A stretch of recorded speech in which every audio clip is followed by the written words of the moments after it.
사사기에 나오는 기드온의 사건을 통해서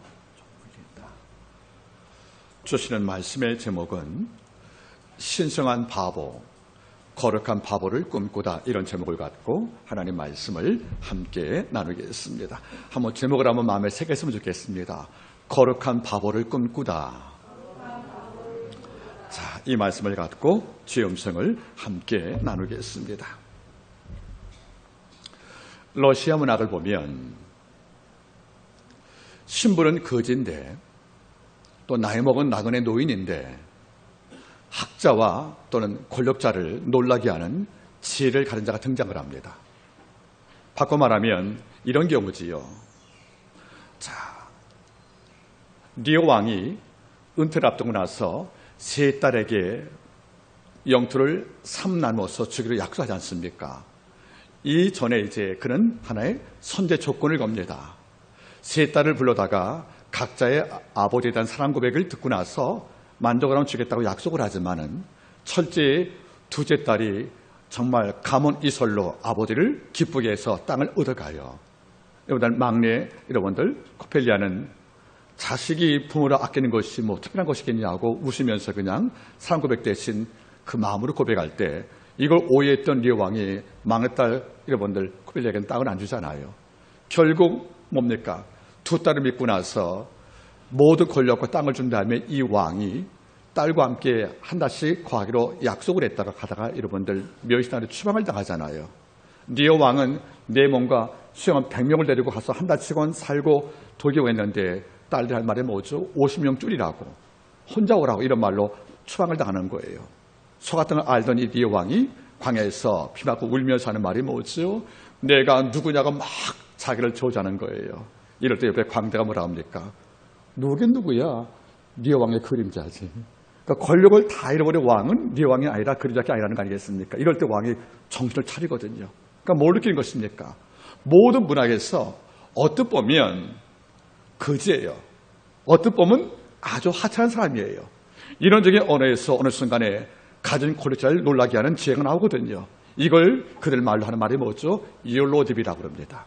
유로딥이, 이 말의 번역이 뭐죠? 거룩한 바보란 뜻이에요. 신성한 바보란 뜻입니다. 한번 따라하겠습니까?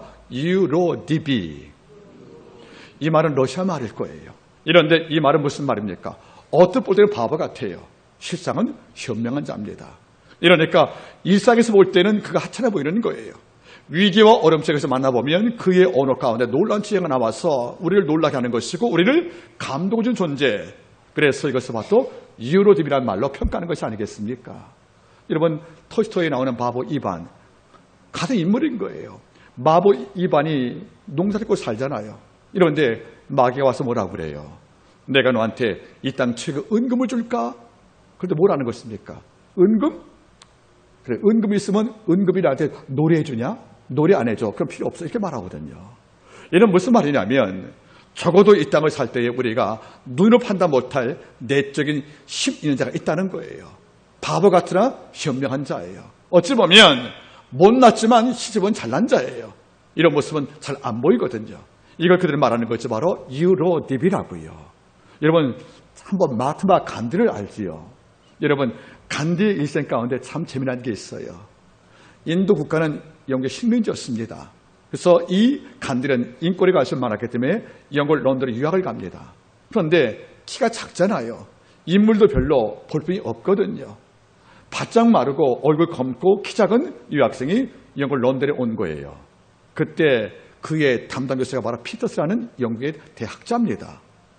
그가 그를 가르쳐 볼 때는 정말 볼품이 없거든요.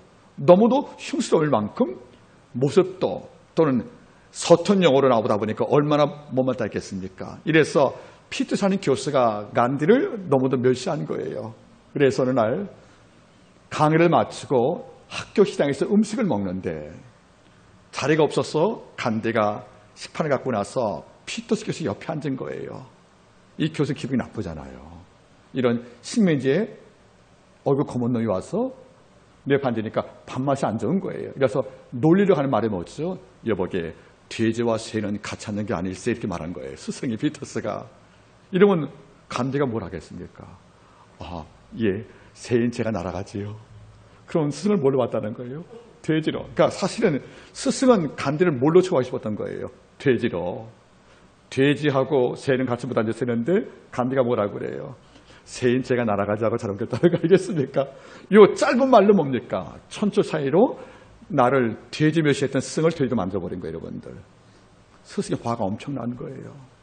다음에 또 불렀습니다. 너 이리 오라고. 너 길거리에 황금 돈자루가 있고 지혜가 있다. 너 뭘 주술래? 간디가 하는 말이 뭐죠? 저 돈 주겠다고. 이러니까 피터스가 하는 말이 뭐죠? 이 못난 놈아, 지혜가 필요하지 돈이 필요하나 막 혼내니까 하는 말이 뭐죠? 선생님, 사람은 없는 것을 찾게 되는 겁니다. 그러면 자기는 뭐가 있다는 겁니까? 지혜가 있다는 거고 돈만 없다는 거잖아요. 그렇죠? 그럼 스승은 뭡니까? 나는 지혜인데, 그러면 거꾸로 말할 때 넌 지혜가 없다는 거죠. 이걸로 또 일격을 가한 거예요. 스승은 화가 이만큼 났습니다. 이제 기말것을 바라봅니다. 답안지 다 받고 채점을 다 할 때 채점 됐으니 거기다 쓴 거예요. 멍청아 이렇게 써버린 거예요. 그러니까 간디가 받아보니까 멍청이라고 써있네요. 아무 말도 안 해요. 스승이 물어보죠. 너 답안지 안 받았냐? 받았다. 근데 뭐라고 써있대? 스승님의 서명이 있더라고요. 그 자기 서명으로 해버린 거예요. 스승님이 자기 서명 뭘 멍청이라고. 사실은 욕한 건데 그죠? 이게 뭐죠? 유로듭이라는 거예요. 싸워서 이기는 게 아니에요. 힘으로 이기는 것이 아니에요. 지혜와 여러분들 명철입니다. 이런 인물이 극히 드물잖아요. 자, 여러분도 제가 이제 앞으로 성경 암송을 할 때, 우리가 필사할 때 내가 사인하지 않습니까? 거기다 멍청이 쓰면 내 사인이에요, 여러분 사인이에요. 제 사인 아니겠습니까? 저는 그리운 거예요. 유로디비가. 이런데 이 땅은 보이는 권력들, 보이는 학력들, 그리고 보이는 지위가 내 전부지 알아요, 여러분들. 잊지 마십시오. 유로디란 말은 뭡니까? 다 아는 걸 사실은요, 알지만 평범히 사는 거예요. 내 지식과 지혜를 과시하고 드러나는 것이 아니라 내 속에 지혜를 품고 살고 이걸 키우지만 이걸 힘으로 쓰지 않는 거예요. 이렇게 살다가 정말 필요할 때에 한마디 말로 우리를 감동시키는 이런 지혜로운 자. 그래서 바보 같지만 실상은 지혜로운 자가 누굽니까? 바로 유로딥이라는 것이지요. 우리 성경을 바라보세요. 우리 지난주 오후에 배웠죠. 아브라함. 사라가 127에 이 땅을 떠나게 되었어요. 남편에서 뭘 주면 것이 맞죠? 매장지 묘지거든요. 이걸 구하려고 여러분들 그 해쪽서 찾아가서 땅을 달라고 엎드리잖아요. 이럴 때 그들이 뭐죠? 당신 우리의 방백이 어떻게 땅을 팔겠냐고 그냥 가져가시다고. 받으면 될 거 아니겠습니까? 받아야 안 받습니까? 안 받잖아요. 더군다나 여러분들 은 400세겔 노동자 40년 월급을 요구하거든요. 이걸 주고 땅을 사는 거 보세요. 그것도 반모퉁인데 남들 볼 때 얼마나 바봅니까? 그러나 그는 안 거죠. 내가 돈 주고 땅을 사지 않으면 그들 마음 바뀌면 나가라 그러면 묻힌 내 아내 시신은 어떻게 하겠습니까? 이걸 아니까 그는 뭡니까? 은 400세겔, 즉 우리말로 여러분들 12억입니다. 이 돈 주고 땅을 왜 구입합니까? 아브라함은 유로딥이라는 것이지요. 날 바라보세요. 10년 이상 사울왕은 날 죽이려고 창을 던져요. 그리고 3,000명 구사통하여 날 죽이려고 여러분들 희란되어 있다는 거지요. 이런 다윗도 여러분들 그를 죽일 기회가 2번 있었지 않습니까? 굴에서 한 번은 잠을 자려고요. 한 번 여러분들 일을 보려고 왔다가 다윗이 알지만은 한 번은 옷만 메고 한 번은 물병만 얻어왔다는 거죠. 죽일 수 있으면 안 죽였다는 것이에요. 따라가다 신하가 뭐랍니까? 지금 죽여야 당신의 방랑이 끝난다고 하고 충동해도 안 되고 사울왕을 살려줍니다. 여러분 바보 같잖아요.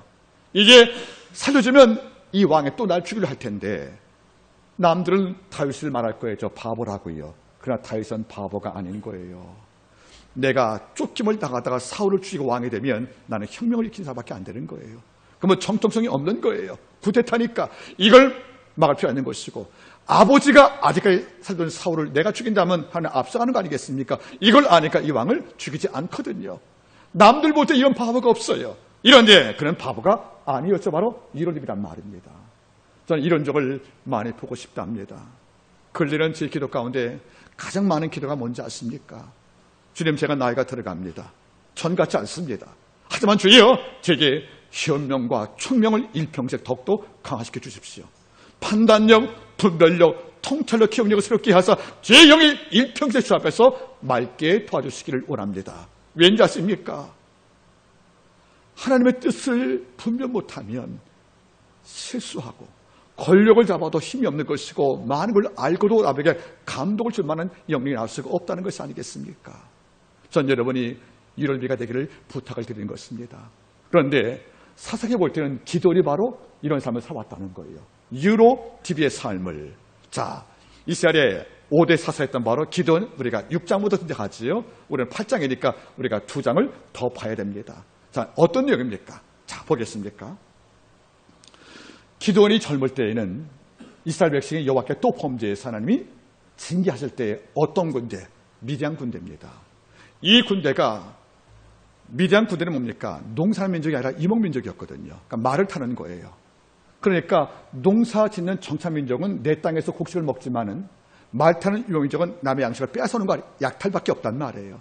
이런데 인근에 붙어 있어요. 기동 속에 있습니다. 그러니까 우리가 농사 다 지으면 미디안 군대가 말 타고 와서 양식을 다 쓸어가는 거예요. 이러니까 먹을 게 없는 것이고 너무 놀란 것이 어려움당한단 말이에요. 이런 까닭에 7년 동안 이 고통을 당한 거예요. 이런 거꾸로 보겠습니까? 미디안 땅에게 7년간 지어갔단 말은 무슨 말입니까? 7년 동안 우리가 넉넉한 양식을 먹지 못하고 다 뺏겼다는 거잖아요. 그러면 돌아보겠습니까? 내 땅에서 내가 농사하고도 그 양식을 먹지 못하는 거예요. 누가 약탈하는 것이니까? 미디안이.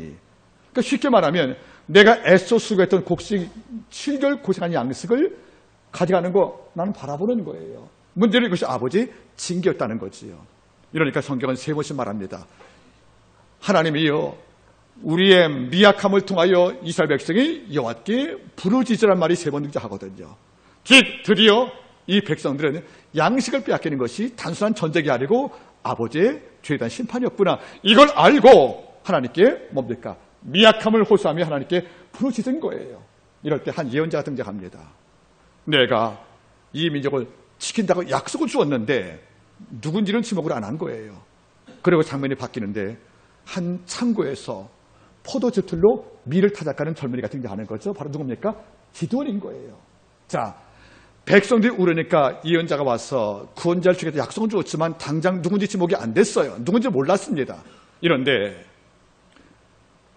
아비에셀 요아스의 아들 오브라의 땅에 있었던 기드온 그 청년, 나이가 제 20살밖에 안 됩니다. 이 청년이 포도즙 짜는 틀에다가 곡식 타작을 하는 거예요. 어디서? 창고에서. 근데 그 다음 말이 뭔지 아십니까? 미디안에게 알리지 않기 위해서. 어머니 뭐죠? 들키지 않으려고. 그럼 무슨 말입니까? 곡식을 다 빼앗아 가는데 내가 타작을 하면 또 올 거 아니겠습니까? 이러니까 몰래 곡식을 빼앗기지 않기 위해서 사상 6장을 보시면은 미디안에게 모르게 하려고 창고내에서 포도즙을 짜는 틀이니까 소리가 안 나잖아요. 타국기가 아니니까. 이거 누르는 것이니까 이걸로 몰래 추수하는 거예요. 그럼 뭘 말씀하는 것입니까? 소심한 청년이 있다는 거예요. 양식을 빼앗겨 몰래 집에서 추수하는 이런 청년인데 갑자기 여호와의 사자가 등장해서 하는 말이 뭐죠? 기뻐로 하일, 큰 용사 이렇게 불렀단 말이에요. 전 이 장면이 너무도 신나는 거예요. 여러분 따라하겠습니까? 기뻐로 하일. 원본이 큰 용사예요. 여러분 몰래 숨어서 탈곡하는 이 젊은이가 무슨 큰 용사입니까? 이런데 기뻐로 하일. 내가 널 부를 때 명칭이 기도원이 아니에요. 기뻐로 하일. 큰 용사요 여호와께서 너와 함께한다고 말씀할 때 기도원 2번 놀란 거예요. 나를 뭐라 불러서. 이런 말이 안 되잖아요. 내 이름은 기도원인데 기뻐로 하일 큰 용사래요. 이것이 마음에 안 드네. 두 번째가 마음에 걸린 거죠. 여호와께서 함께 하신다고? 그러면 야훼가 함께 하시면 이런 재앙이 왜 왔습니까? 하고 신학적으로 기도원이 따지는 거예요. 천사한테. 이러니까 천사가 당을 했어요. 맞아. 그런데 하나님 함께 하시고 너를 통하여 하나님께서 이 민족을 구원시킬 것이니까 염려하지 말라고 그걸 설득을 합니다. 여러분 잘 보겠습니까? 몰래 숨어서 탈곡을 하는 소심한 청년을 아버지가 몰래 봤다는 거죠. 큰 용사보단 말은 희망의 메시지예요. 고기 잡는 어부 시몬을 뭘 했습니까? 여러분들 매들어 반석으로 보실 것이 하나님이세요. 우리는 상담 바라볼 때 학력과 지로 점을 평가할지 모르겠지만 남들이 나 볼 때는 나는 소심한 청년이에요. 야훼가 날 볼 때는 내 안에 포텐셜 에너지, 아직까지 바라 못한 내 에너지가 있는데 이걸 주가 일으키시면 나는 소심한 청에서 뭡니까? 기뻐로 하여 큰 용사가 되는 겁니다. 나는 금을 만졌던 오부에서 세상을 만지는 베드로 반수로 내가 날 수 있다는 것이 아버지가 날 향한 희망이거든요. 제가 새벽에 설교했죠. 하나님께서 너희 마음눈을 밝히사 너희 부르심의 소망이 무엇인지 알게 하시고, 아버지가 날 부를 때 뭘 불렀습니까? 지금 날 쓰겠다는 게 아니에요. 나를 크게 만드셨어. 나를 큰 용사 만드시었어. 나를 베드로 만드시어서 아버지가 쓰겠다는 것이 아니겠습니까? 이걸 통하여 드디어 기도원이 부르심 받은 거예요. 이런 어느 날 하나님께서 이제 명령하십니다. 너 내 백성을 모으라고. 이제 전쟁입니다. 모으니까 기도원이 선포한 거예요. 12지파에게. 이럴 때 하루생 거치에 22,000명이 32,000명이 모였습니다. 32,000명이. 근데 그 당시 미단 군대가 145,000명이었어요. 145,000명이 있고 기도원의 명령을 받아 하루셈에서 전쟁을 중에 나온 장정이 32,000명이면 여러분들 5대1이잖아요. 싸움이 되겠습니까? 사실은 안 되지요. 그러면 병력을 지원하는 것이 맞잖아요. 하나님 다르게 말씀하세요. 이것도 너무 많다고. 이것도 많대요. 여러분, 기도는 이제 전쟁을 이끌어갈 여러분들 지도자입니다. 상대방은 15만 명이에요. 거의. 우리는 32,000명이에요. 이 싸움은 전력으로 안 됩니다. 그러면 병력 증강을 요구하는 것이 마땅한데 이것도 말하고 싶은데 저는 너무 많다. 나누라는 거예요. 어떻게 그러니까? 지금에다 두려운 자는 집에 가라고 이야기 한번 해봐라. 그럼 갈 때가 있을 거라는 거죠. 그래서 다 모아서 뭐랍니까? 여러분들이요, 가족이 그리워서 또 생명 두려워서 두렵습니까? 가시 그러니까 진짜 가네요? 몇만 명이? 22,000명 가고 10,000명 남았대요. 그러면 그냥 간 22,000명 뭡니까, 여러분들? 그냥 모양만 군사였어요. 그렇죠? 그럼 뭡니까? 상대방 전력은 그랬는데 우리는 이제 3분의 1이 주는 거예요. 그렇죠? 기도원도 마음이 힘들어요. 10,000명 어떻게 싸우지? 이제 여러분들 약 13대 15대 1입니다. 이런데 하나님 해보죠. 이것도 많다고 그래요. 죽으란 소리입니다. 기도는 말도 못하는 거예요. 내가에서 뭘 알아요.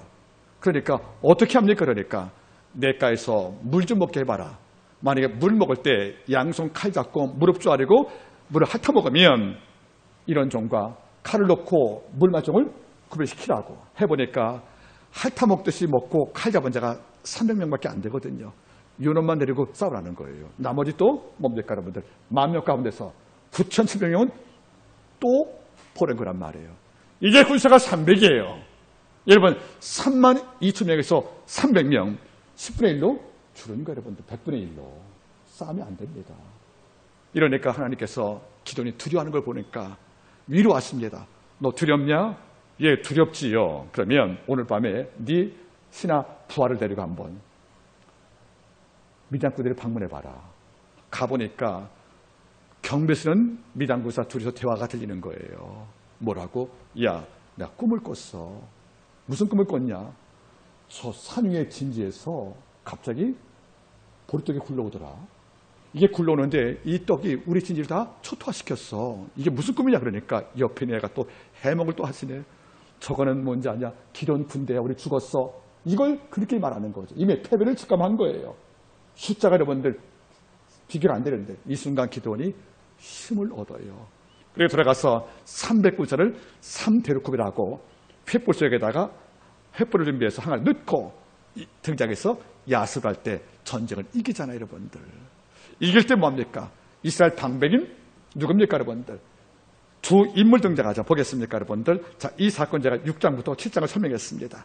자, 7장 보세요. 여러분들. 7장 24절. 기드온이 사자를 보내어 에브란 온 산지로 두랭하게 하여 이르기를 내려와서 미단 사람을 치고 그들을 앞질러 멤바라와 이르게까지 나루톡을 취하라 하며 이에 에브라임 사람들이 다 모여서 멤바라와 이르게까지 그 나루톡을 취하고 미디안 두 밤에 오렙과 셉을 사로잡아 오렙은 오렙바위에서 죽이고 셉은 셉 포르트에 죽이고 미디안 사람을 추격하고 오렙과 셉 머리를 가지고 유다 편에서 기도원이 나왔다. 이러면 잘 보세요. 이게 무슨 말인가 보세요. 전쟁 모두 승리는 기도원이 다 이겼습니다. 그런데 기도원은 지파가 뭐죠? 므낫세 지파예요. 동생의 에브라임 지파입니다. 여러분 잘 보세요. 요셉의 두 아들이 므낫세, 에브람 아니겠습니까? 그러니까 요셉의 두 아들 가운데 장남이 므낫세예요. 동생의 에브람 지파입니다. 근데 싸움은 누가 했죠, 여러분들? 미디안이 한 거, 미디안 싸울 때는 므낫세가 한 거예요. 그런데 놀란 게 있어요. 요셉이 임종할 때 장자 므낫세에게 오른손 했습니까? 둘째 동생한테 오른손 했습니까?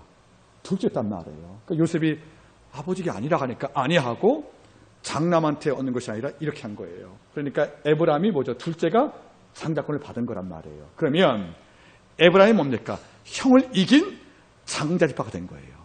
형 므낫세 지파는 뭐죠? 형이지만 동생한테 권리 빼앗긴 자입니다. 이런데 기도원이 어떤 지파? 므낫세입니다. 열등감 많은 지파에서 이겼단 말이에요. 이런데 얼마나 기도원이 아름답냐면 전쟁을 이길 때 최고 승리는 적장에 목을 베는 거잖아요. 그렇죠? 수급하는 거 아니겠습니까? 이런데 전쟁의 므낫세 지파인 내가 다 하고 이긴 다음에 마지막 이 전쟁을 주도했던 미디안의 두 방배 스렉과 오렙 두 사람을 죽일 때는 내가 안 죽이고 누구한테 맡긴 거예요? 에브람 지파 동생한테. 그러면 에브람 지파는 전쟁에 참여 않고도 마지막에 형 지파였던 기돈의 배려 때문에 적군의 목을 베고 승리를 결정되는 영광에 올랐잖아요. 그러면 기도는 동생 지파한테 배려하는 것이고 동생 지파 에브람 므낫세 지파였던 기도에게 고마울 일 아니겠습니까? 이것이 상식 아니겠습니까? 이런데 여러분 8장 1절을 보세요. 에브라임 사람들이 기도원에게 이르되 내가 미디안과 싸우러 갈 때에 우리를 부르지 아니하였으니 우리를 이같이 대접함이 어찌냐고 크게 다투니라. 여러분 말이 안 되잖아요. 여러분들 처음에 3만 2천이 모였어요. 그리고 두 번째 10,000명이 남았어요. 300이 남았습니다. 이거는 기도원이 한 게 아니에요. 아버지께서 명령하신 거예요. 이러니까 가든 말들 오든 간에 실제는 에브라임 지파를 모으고 쓰는 것은 기도원 역할이 아니었기 때문에 전쟁을 나갈 때 300용세를 아버지가 줬기 때문에 이 싸움은 일부러 미디안이 에브라임 지파를 안 부른 게 아니거든요. 그들이 여러분들 안 도망쳤으면 거기 남아있을 것이 아니겠습니까? 이런데 지금 싸움에서 이겼다는 거예요. 이기고 오히려 전쟁에 참여 안 했던 에브라임 지파에게 두 방백의 목을 치게 하는 영광을 줬으면 이 기도는 동생 지파에게 최고의 예를 갖춘 겁니다. 전쟁에 참여도 않은 내 아우 지파에게 전쟁의 승리의 영광을 안겨준 거 아니겠습니까? 그러면 아무리 형 지파가 못나고 둘째 지파 에브람이 왕되어서 즉 장자가 되어서 굶어 다치더라도 형의 입장에서 내게 배려 주었으면 고맙다는 말하는 것이 옳잖아요, 여러분들. 또 기도원도 마찬가지예요. 므낫세하고 에브람 지파는 형제니까 요셉의 아들이거든요. 그 지파의 영광을 위해서 동생한테 전쟁공을 일부 양보해 줬으면 사실은 에브람 사람들이 와서 형 지파 므낫세에게 그동안 우리가 너무 함부로 했습니다 하고 그를 위로하고 고마운 표현할 것이 맞는 것이 아니겠습니까? 이런데 뭐랍니까? 그들이 와서 네가 미디안과 싸울 때 우리 왜 안 불렀냐고 왜 우리를 홀대했냐고 크게 대든 거예요. 성경 말하죠. 저희가 다퉜다고요. 여러분 이게 무슨 말입니까? 기도의 입장 볼 때는 이것은 말이 안 되는 거예요. 이건 정말 여러분들 폐역한 행동입니다. 전쟁에 참여도 안 한 너희 내가 안 부린 게 아니에요. 그들이 간 겁니다. 그리고 마지막 전쟁 승리 어려운 싸움은 내가 다 하고 적군의 수급 빼는 것을 맡겨주어서 마지막 영광을 양보해 주었는데 뭐 하는 겁니까? 이제 와서 하는 말이 뭐죠? 우리를 안 불렀다고 기도는 마치 악한 사람으로 몰아가면서 그걸 따지고 다투다 말하는 거 아니겠습니까? 이걸 다 지켜보고 있는 거예요. 이 두 지파가 계속 싸우면 만약 기도원이 나쁜 마음으로 아우 지파 너무하지 않느냐. 이 싸움은 나 300으로 혼자 싸웁니다. 7년간 괴롭힌 군대를 제압할 때 나 혼자 위험 끌어안고 300으로 싸웠어. 당신 그동안 뭐 했어? 전쟁 난 거 뻔히 알면 도와주면 될 텐데 안 오고 이제 와서 하는 것인 거니까 하고 충분히 그에게 할 말 할 수 있다는 거예요.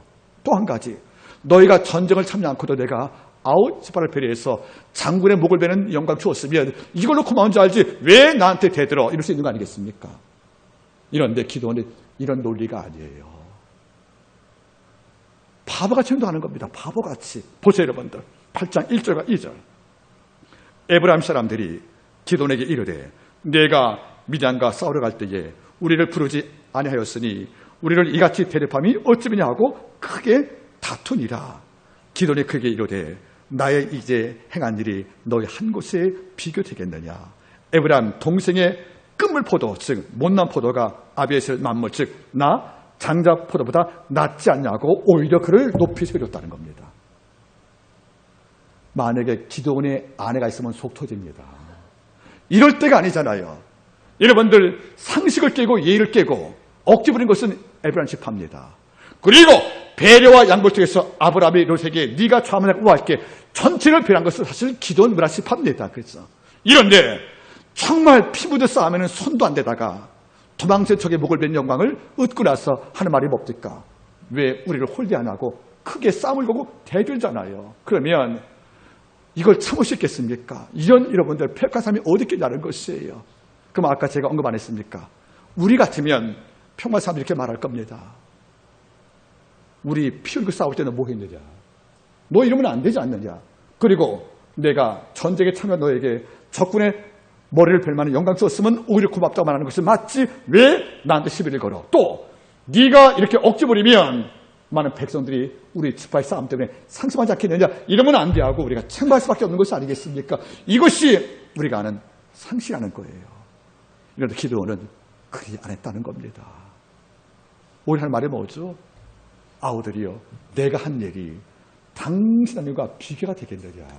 이런 바보가 어디 있어요? 내가 한 일이 뭡니까? 사실 300군사를 갖고 미담들을 초토시킨 겁니다. 엄청난 정거를 세운 거예요. 그리고 그들이 한 일이 뭐죠? 세컨에 목을 벤 거죠. 사실 능력이 따지면 누가 더 큰일 난 것입니까? 기드온이 큰일 난 거예요. 이런데 그는 내 영광을 과시 않습니다. 아우들이여, 맞아. 내가 전쟁을 다 이겨도 적군의 왕의 목을 베지 않으면 전쟁 인기 아닌데 이걸 너희가 했지 않느냐. 사실 누가 양보한 건데? 기드온이. 그런데 이걸 설명하지 않고 하는 말이 뭐죠? 아우들이여, 마음 풀어.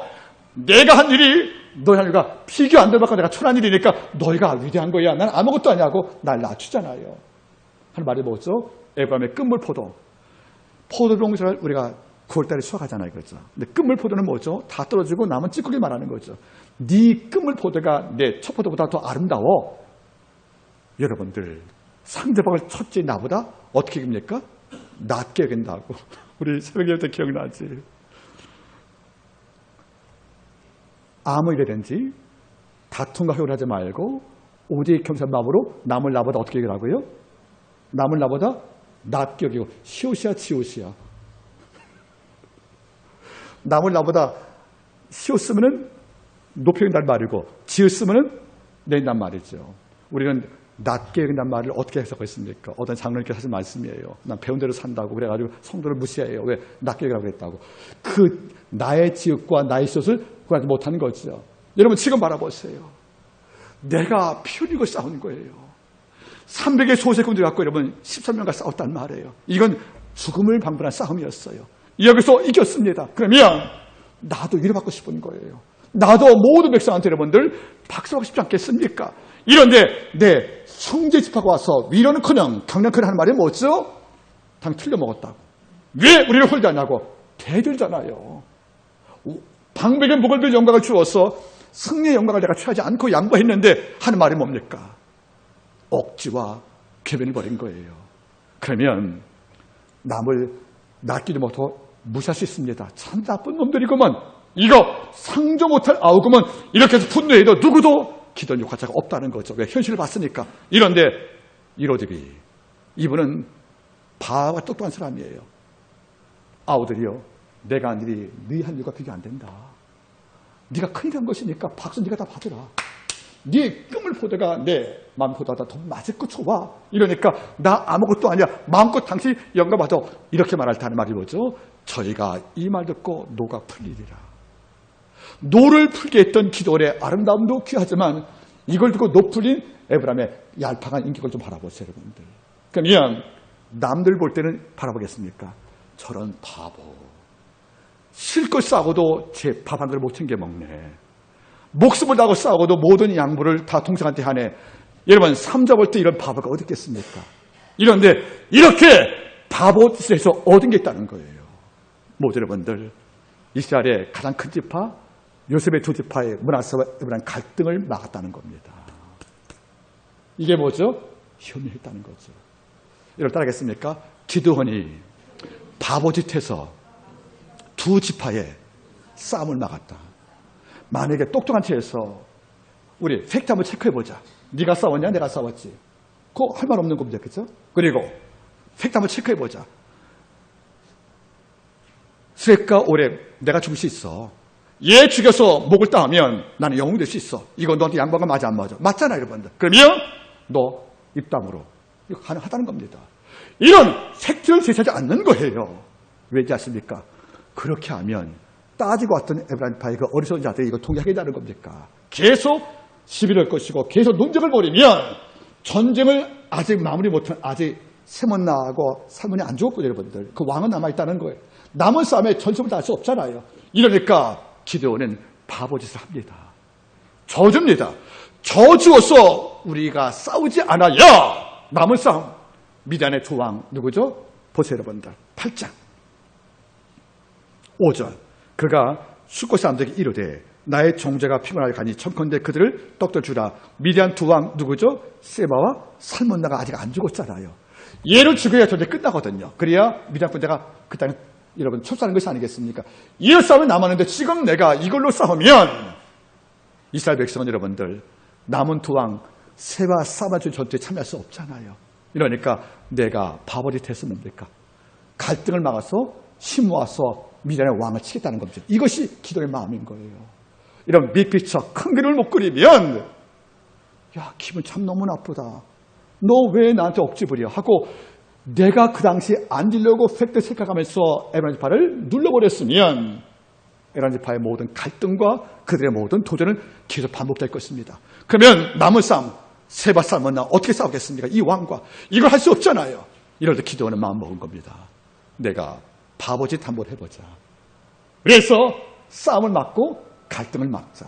그래서 우리가 연합하여 남은 싸움을 이기자. 이것이 뭡니까? 바로 기도원의 생각이라는 겁니다. 이런 거룩한 바보가 어디 있겠냐는 거예요. 여러분 잊지 마세요. 실력 없는 장사꾼은 하루 이익을 생각을 해요. 실력 많은 장사꾼은 물건 팔지 않고 한 번 팔려고 그를 평생 고객을 만드는 거예요. 여러분들 그 매니지먼트 가운데서 세일즈맨의 법칙이 뭔지 아십니까?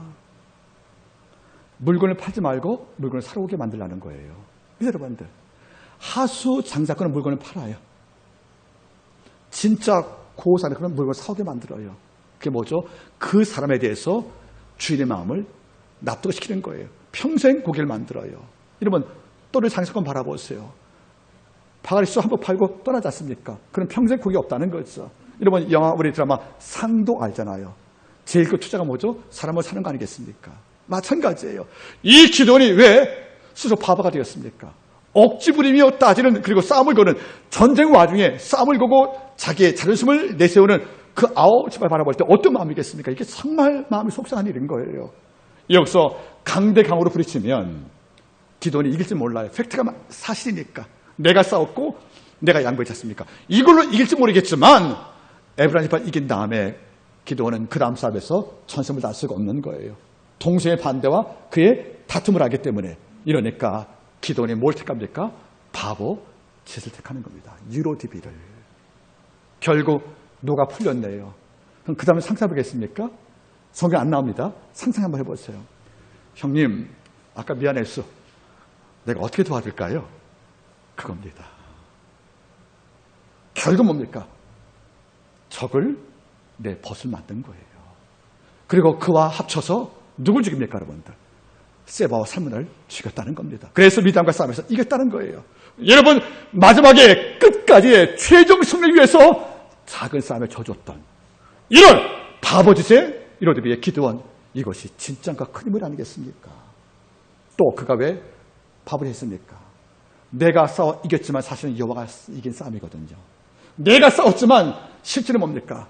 여호수아 군대가 아말렉과 싸울 때 모세가 손으로 기도했고 아름가루를 붙잡아서 이겼지 않습니까? 싸움은 내가 있지만 승리는 모세에게 왔다는 걸 알기 때문에 기도는 내가 싸웠지만 이 승리가 주께 왔으니 내 승리가 아니고 하나님의 승리니까 이걸 나누어도 큰 문제 없다 생각한 거예요.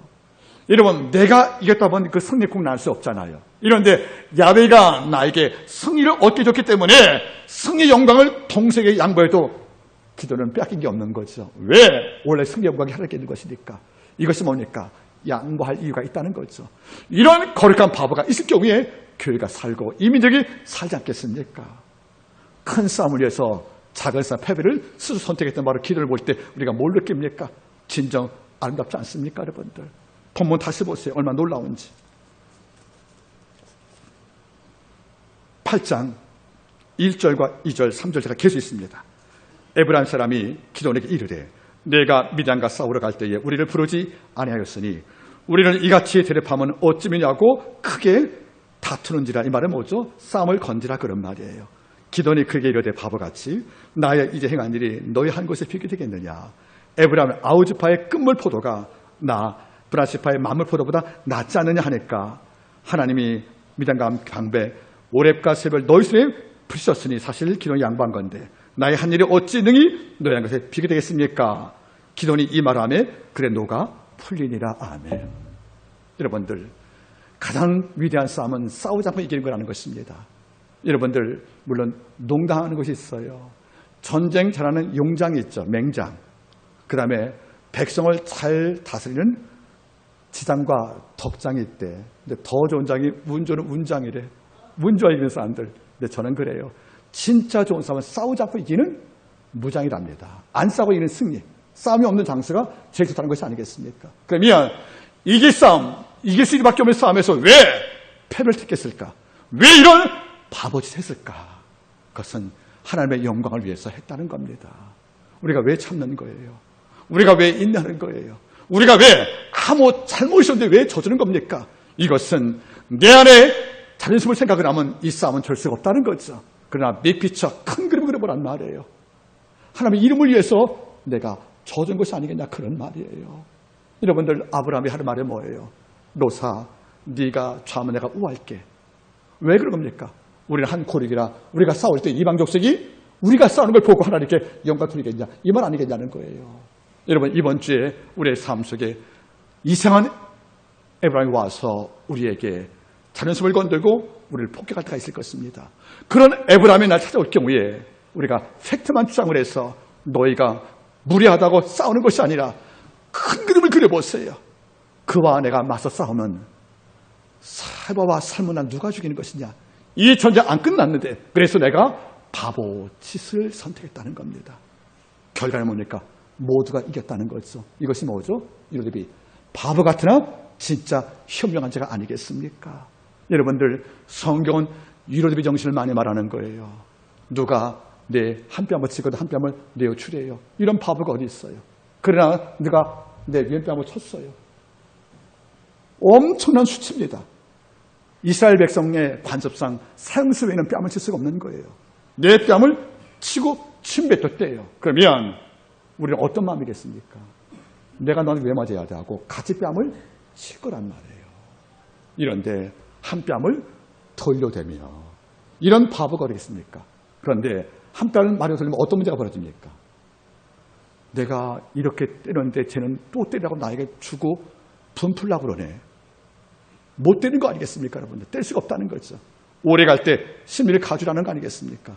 재판 져서 여러분들 소금 한 줌 되는데 겉옷을 달래 주라는 것이 아니겠습니까? 이런 바보 행동이 어디 있겠어요? 그러나 그렇게 함을 통해서 거론 요구했던, 심리 요구했던, 한 뼘 거치었던 이 사람은 더 이상 우리한테 할 말이 없다는 거죠. 왜?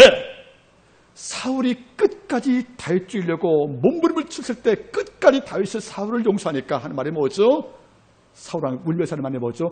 네가 나보다 옳다고 시인하잖아요. 그게 진정한 선의가 아니겠습니까? 여러분, 잊지 마세요.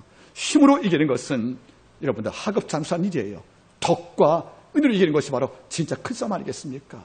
이로드비 이 시대에 가장 보기 어려운 것이 바로 바보같이 보이나 실제 현명한 자입니다. 여러분들, 이런 자가 우리 가운데 많이 발생되었으면 참 좋겠습니다. 말씀을 제가 맺기를 원합니다. 성경 전부를 바라보세요. 모세도, 다윗도, 아브라함도, 바나바도 어떤 분은 바보 같아요. 하지만 이 속에는 남들 상상할 수 없는 놀라운 현명이 흘러갑니다. 바로 유로디비, 바보 같으나 실상은 현명한 자, 이런 삶을 살아왔다는 것입니다. 여러분, 주위에서 기꺼이 내가 죽으신 사람들은 이 삶이 가능하다는 것입니다. 이번 주에 우리의 기도할 제목이 주님, 나로 이로드비 현명한 바보, 신성한 바보로 살게 도와주시옵소서. 이런 기도가 우리 일주일간의 멈추지 않기를 주님으로 함께 축복합니다. 기도하겠습니다.